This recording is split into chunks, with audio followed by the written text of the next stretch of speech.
ഇരിട്ടിയിൽ കുമാർ എന്ന യുവാവ് തന്റെ തൊടിയിലേക്ക് വെള്ളം തുറന്നു വിടുന്നതിനായി രാവിലെ 6:30 മണിയോടുകൂടി പാടത്തുകൂടി നടന്നു പോകുന്ന സമയത്താണ് തൊട്ടടുത്തുള്ള കിണറ്റിൽ നിന്നും മാരകമായി ദുർഗന്ധം വമിക്കുന്നതായി അനുഭവപ്പെട്ടത്. കാട്ടുപന്നിയോ മറ്റോ ചത്തുകിടക്കുന്നതാവുമെന്ന് വിചാരിച്ച് കുമാർ കിണറ്റിലേക്ക് നോക്കി. ഒരു നോട്ടം മാത്രമേ കുമാറിന് നോക്കാൻ കഴിഞ്ഞുള്ളൂ.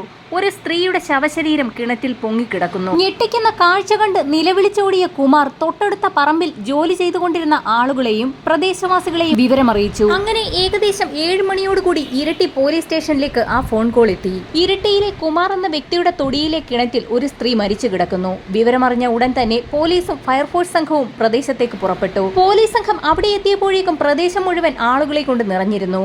കിണറിന് ചുറ്റുമുള്ള ആളുകളെ മാറ്റിയ ശേഷം ഫയർഫോഴ്സ് സംഘം കിണറ്റിലേക്ക് ഇറങ്ങി മൃതശരീരം പുറത്തെത്തിച്ചു.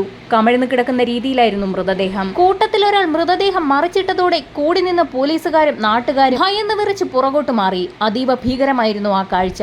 മൃതദേഹത്തിന് മുഖമുണ്ടായിരുന്നില്ല. സ്ത്രീയുടെ മൃതദേഹത്തിന്റെ മുഖഭാഗം പൂർണ്ണമായും മീനും പുഴുക്കളും കൊത്തിയെടുത്ത നിലയിലായിരുന്നു. പെട്ടെന്നാണ് കൂട്ടത്തിലൊരു പോലീസുകാരൻ ഒരു കാര്യം ശ്രദ്ധിച്ചത്. സ്ത്രീയുടെ മുഖഭാഗം പൂർണ്ണമായും വികൃതമായ നിലയിലായിരുന്നെങ്കിലും ആ സ്ത്രീയുടെ ഒരു കൈയിൽ രാജു എന്ന് പച്ച കുത്തിയിരുന്നു. പോലീസുകാർ ഉടൻ തന്നെ ആ സ്ത്രീയുടെ മൃതദേഹത്തിന്റെ ഒരു ഫോട്ടോ എടുത്ത ശേഷം ഡോക്ടർമാരുടെ വിദഗ്ധ സംഘത്തെ ആ സംഭവ സ്ഥലത്തേക്ക് തന്നെ എത്തിച്ച് അവിടെ വെച്ച് തന്നെ പോസ്റ്റ്മോർട്ടം നടത്തുകയും ചെയ്തു. ഓട്ടോപ്സിക്ക് ശേഷം മണിക്കൂറുകൾക്കകം തന്നെ റിപ്പോർട്ടും പുറത്തു വന്നു. ആ റിപ്പോർട്ടാകട്ടെ ഞെട്ടിക്കുന്നതായിരുന്നു. സ്ത്രീ താനെ കിണറ്റിൽ വീണതോ സ്വയം ആത്മഹത്യക്ക് ശ്രമിച്ചതോ ആയിരുന്നില്ല. ആരോ ആ സ്ത്രീയെ കഴുത്ത് ഞെരിച്ച് കൊലപ്പെടുത്തിയതാണ്. മരണം സംഭവിച്ചിട്ട് 3 ദിവസങ്ങൾ പിന്നിട്ടിരിക്കുന്നു. ഏകദേശം 28 വയസ്സ് പ്രായമുണ്ട്. റിപ്പോർട്ട് കയ്യിൽ കിട്ടിയ ഉടൻ തന്നെ പോലീസുകാരാകട്ടെ അന്വേഷിച്ചത് ഈ സ്ത്രീയെ ആരാണ് കൊലപ്പെടുത്തിയതെന്നല്ല, ഈ സ്ത്രീ ആരാണ് എന്നുള്ളതാണ്. അങ്ങനെ പോലീസ് വിശദമായ അന്വേഷണം ആരംഭിച്ചു. ആദ്യം തന്നെ മൃതദേഹം ലഭിച്ച കിണറിന് സമീപത്തുള്ള വീടുകളിലെത്തി പോലീസ് അന്വേഷണം നടത്തി. തൊട്ടടുത്ത ദിവസങ്ങളിലായി അസാധാരണമായ നിലയിൽ ഈ കിണറിന്റെ പരിസരത്ത് ഏതെങ്കിലും സ്ത്രീയെ കണ്ടോ എന്നുള്ളതായിരുന്നു ആദ്യത്തെ ചോദ്യം. അന്വേഷണം നടത്തിയ എല്ലാ വീടുകളിൽ നിന്നും ഇങ്ങനെയൊരു സ്ത്രീയെ അവർക്ക് പരിചയമില്ല എന്ന് നാട്ടുകാർ പറഞ്ഞു. ഫോട്ടോ കാണിച്ച ശേഷം പോലീസ് അന്വേഷിച്ചെങ്കിൽ പോലും അവർക്കാർക്കും തന്നെ ആ സ്ത്രീയെ അറിയില്ല എന്നുള്ള മറുപടിയാണ് പോലീസിന് ലഭിച്ചത്. ആദ്യഘട്ട അന്വേഷണത്തിൽ നിരാശ തോന്നിയ പോലീസ് ഉടൻ തന്നെ ജില്ലയിലെ മറ്റുള്ള പോലീസ് സ്റ്റേഷനുകളിലേക്ക് ഏകദേശം 28 വയസ്സ് പ്രായം തോന്നിക്കുന്ന ഒരു സ്ത്രീയെ കാണാതായത് സംബന്ധിച്ചുള്ള എന്തെങ്കിലും പരാതികൾ രജിസ്റ്റർ ചെയ്തിട്ടുള്ളതായി വിവരമുണ്ടോ എന്ന് അന്വേഷിച്ചു. അതിലും നിരാശയായിരുന്നു ഫലം. അങ്ങനെ ഒരു മിസ്സിംഗ് കേസ് തൊട്ടടുത്ത ദിവസങ്ങളിലൊന്നും രജിസ്റ്റർ ചെയ്യപ്പെട്ടിട്ടില്ല എന്ന് മറ്റുള്ള പോലീസ് സ്റ്റേഷനുകളിൽ നിന്നും വിവരം ലഭിച്ചു. അങ്ങനെ ഇരിട്ടി ഗ്രാമത്തിന് തൊട്ടടുത്തുള്ള മറ്റുള്ള ഗ്രാമങ്ങളിലേക്കും അന്വേഷണം വ്യാപിപ്പിച്ചു. തൊട്ടടുത്തുള്ള ഗ്രാമങ്ങളിലെത്തി വീടുകൾ കയറിയിറങ്ങിയും റോഡുകളിൽ കണ്ട ആളുകളോടുമൊക്കെ ഫോട്ടോ കാണിച്ച് പോലീസ് അന്വേഷണം നടത്തി. അങ്ങനെ അവിടെ ഒരു ക്ഷേത്ര പരിസരത്ത് ഒരു ഭിക്ഷക്കാരൻ ഇരിക്കുന്നത് കണ്ട് പോലീസ് വെറുതെ അയാളെയും ആ ഫോട്ടോ ഒന്ന് കാണിച്ചു.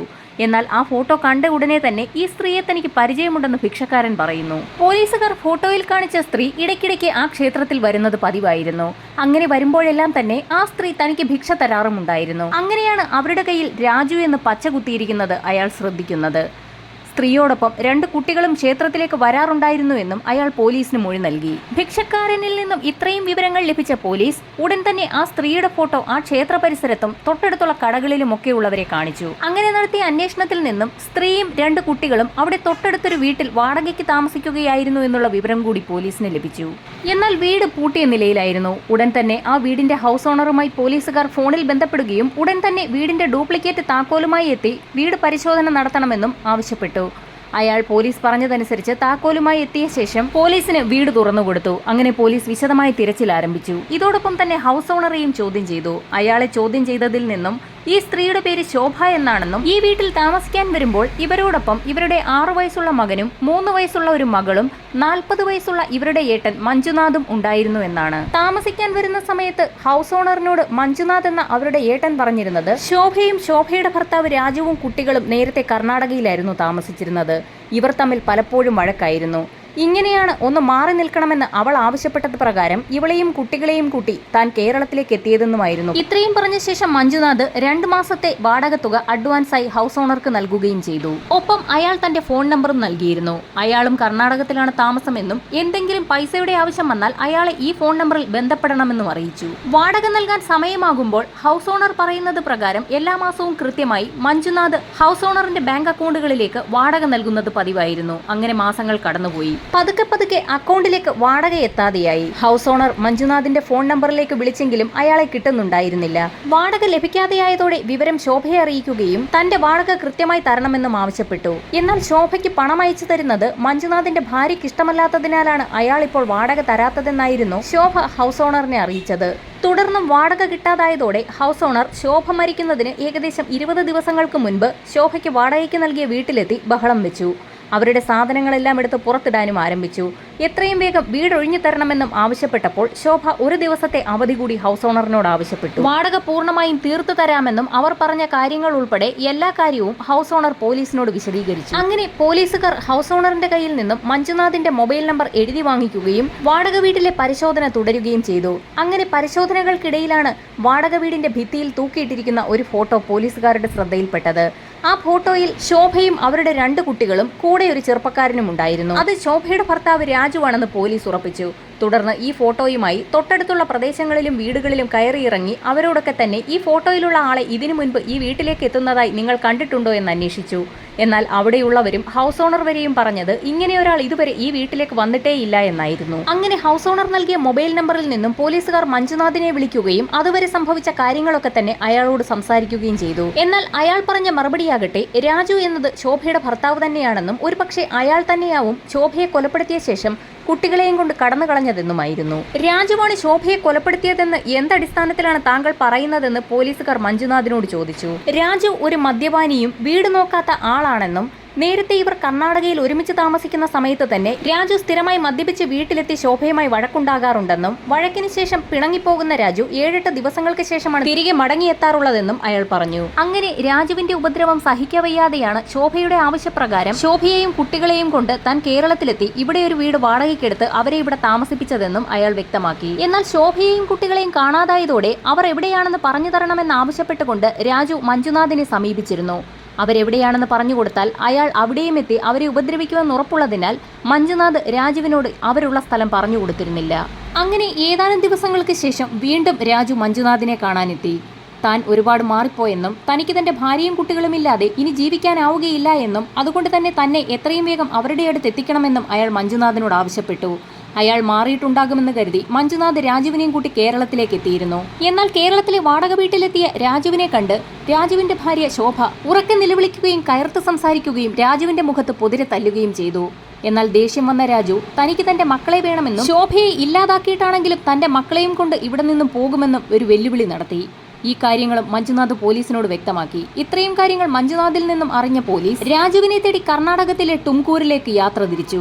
അവിടെ എത്തി ടുംകൂർ പോലീസിന്റെ സഹായത്തോടുകൂടി രാജു താമസിച്ചിരുന്ന വീട് കണ്ടെത്തിയെങ്കിലും അയാൾ അവിടെ ഉണ്ടായിരുന്നില്ല. തൊട്ടടുത്തുള്ള പരിസരവാസികളോടും ബന്ധുക്കളോടും രാജുവിനെ പറ്റി ചോദിച്ചെങ്കിലും ഒരു വിവരവും ലഭിച്ചില്ല. അങ്ങനെ രാജുവിന്റെ സുഹൃത്തുക്കളെ കണ്ട് ചോദ്യം ചെയ്യാൻ പോലീസ് തീരുമാനിച്ചു.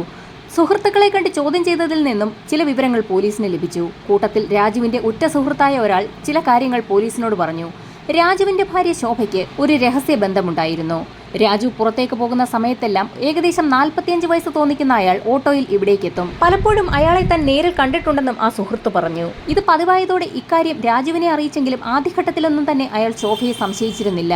എങ്കിലും രഹസ്യമായി ശോഭയെ നിരീക്ഷിക്കാൻ അയാൾ തീരുമാനിച്ചു. അങ്ങനെ ഒരു ദിവസം പുറത്തേക്ക് പോകുകയാണെന്നും പറഞ്ഞ് രാജു വീട്ടിൽ നിന്നിറങ്ങി തൊട്ടടുത്ത് ഒളിച്ചിരുന്നു. ഈ സമയത്ത് തന്നെ 45 വയസ്സ് പ്രായം തോന്നിക്കുന്ന ഒരാൾ ഓട്ടോയിലെത്തുകയും രാജുവിന്റെ വീടിനുള്ളിലേക്ക് കടക്കുകയും ചെയ്തു. അങ്ങനെ വീടിനുള്ളിൽ നിന്ന് ശോഭയെയും 45-കാരനായ ആ അജ്ഞാതനെയും രാജു പിടികൂടി. അന്ന് വൈകിട്ട് തന്നെ സുഹൃത്തിന്റെ വീട്ടിലെത്തിയ രാജു ഇനി താൻ മദ്യപിക്കില്ല എന്നും കുടുംബം നോക്കുമെന്നും പറഞ്ഞതിന് ശേഷം അവിടെ നിന്നും പോയി. പിന്നീട് രാജുവിനെ കണ്ടിട്ടില്ല എന്ന് സുഹൃത്ത് വ്യക്തമാക്കി. സുഹൃത്തിൽ നിന്നും ഇത്രയും കാര്യങ്ങൾ മനസ്സിലാക്കിയ പോലീസ് ഈ കേസ് എവിടെയും എത്താതെ നീണ്ടുപോവുകയാണോ എന്ന് സംശയിച്ചു. തുടർന്ന് ടുംകൂരിലും പരിസരത്തും പോലീസ് വിശദമായ അന്വേഷണം നടത്തി.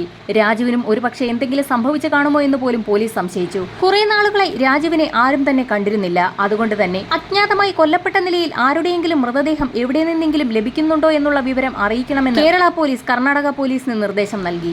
അങ്ങനെയിരിക്കെ ഒരു ദിവസം തുംകൂരിലെ ഒരു കാട്ടിൽ നിന്നും ഏകദേശം 35 വയസ്സ് പ്രായം തോന്നിക്കുന്ന ഒരാളുടെ മൃതദേഹം കത്തിക്കരിഞ്ഞ നിലയിൽ കണ്ടെത്തിയെന്നുള്ള വിവരം കേരള പോലീസിന് ലഭിച്ചു. ഇതോടൊപ്പം തന്നെ ശോഭയുടെ അജ്ഞാത കാമുകനെക്കുറിച്ചും പോലീസ് തുംകൂരിലെ ഓട്ടോ സ്റ്റാൻഡുകളിലൊക്കെ തിരക്കി. അങ്ങനെ ഒരു ദിവസത്തെ അന്വേഷണത്തിൽ ഞെട്ടിക്കുന്ന ഒരു വിവരം ഒരു ഓട്ടോക്കാരനിൽ നിന്നും പോലീസുകാർക്ക് ലഭിച്ചു. 45 വയസ്സ് പ്രായം തോന്നിക്കുന്ന ഒരാളെ താനായിരുന്നു സ്ഥിരമായി ഓട്ടോറിക്ഷയിൽ ശോഭയുടെ വീടിനടുത്ത് കൊണ്ടുവിടാറുള്ളതെന്ന് അയാൾ മൊഴി നൽകി.